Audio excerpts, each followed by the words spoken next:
마지막으로 시민회관 부지 선정 절차의 건입니다. 지난 128회 임시회 때 본회의장에서 표결 처리까지 가는 등 논란이 많았던 사안입니다.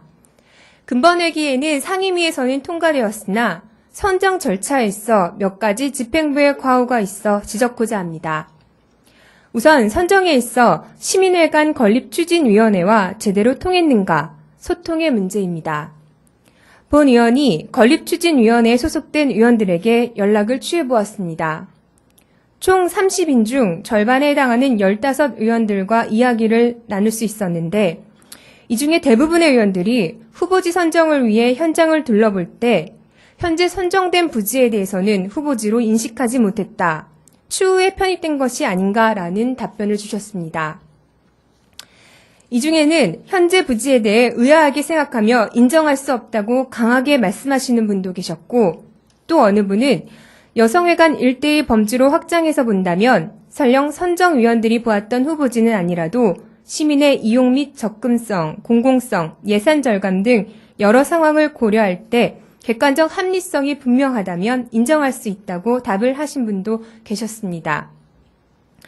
그러나 이보다 더 문제인 것은 1월 의결이 있은 후 선정 부지에 대해 추진위원회에 어떠한 보고나 협의의 과정도 없었다는 것입니다.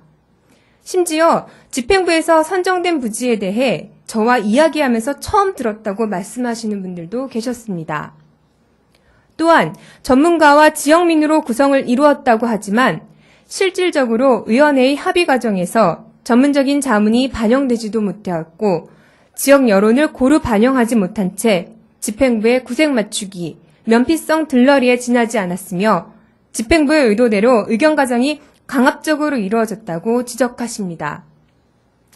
과정은 있으되 공허했을 뿐입니다. 소통이 되지 않은 채 결과는 공유되지 않았습니다. 선정추진위원회는 절차를 위한 형식에 지나지 않았던 것입니까?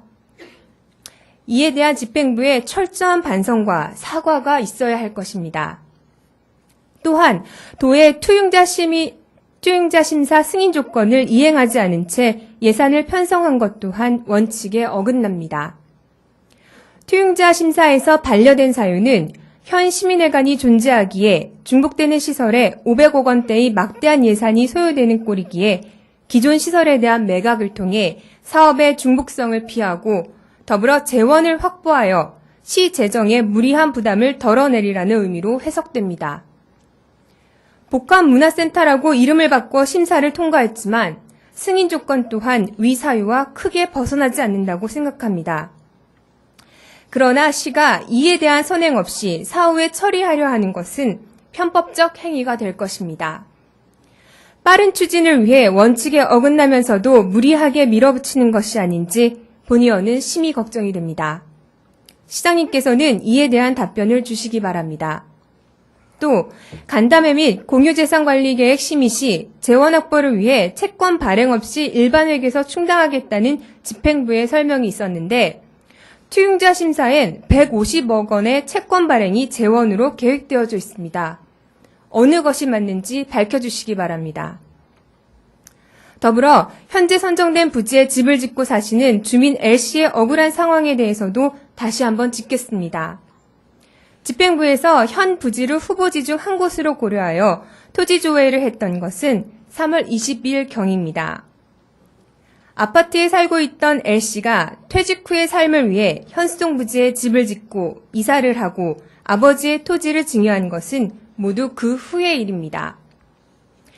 4월 시에 건축허가 변경 신청을 하며 착공을 하고 이후 7월 2차 허가 변경을 득하였고 9월 준공신고와 함께 토지를 증여받게 됩니다.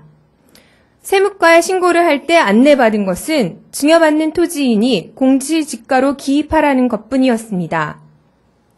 이렇게 허가 및 신고를 위해 몇 차례나 시의 행정 절차를 밟으면서도 단 한 차례도 시로부터 아무런 안내도 받지 못했습니다.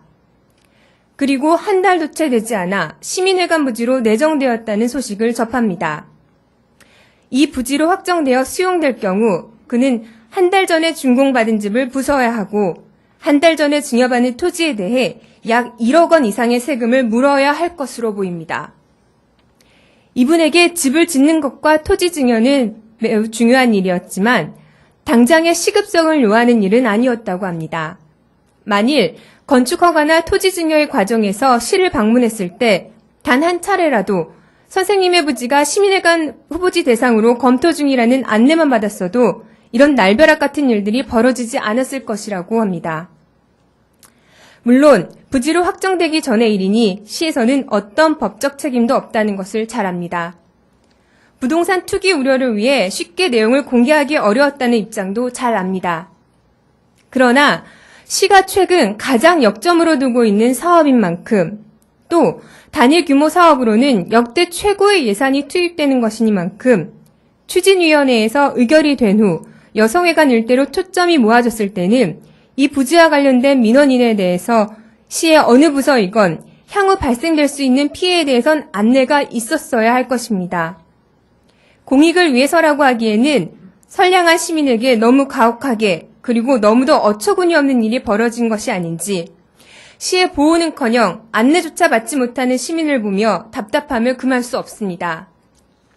시는 법적 책임은 없으나 행정적 과실은 있습니다. 행정은 종이로만 이루어지는 것이 아닙니다.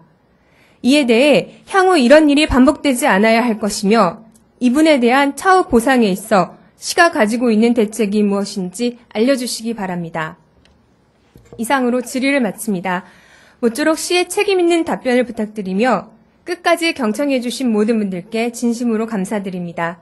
추운 날씨에 건강 조심하시고 행복 가득하시길 기원드리겠습니다. 감사합니다.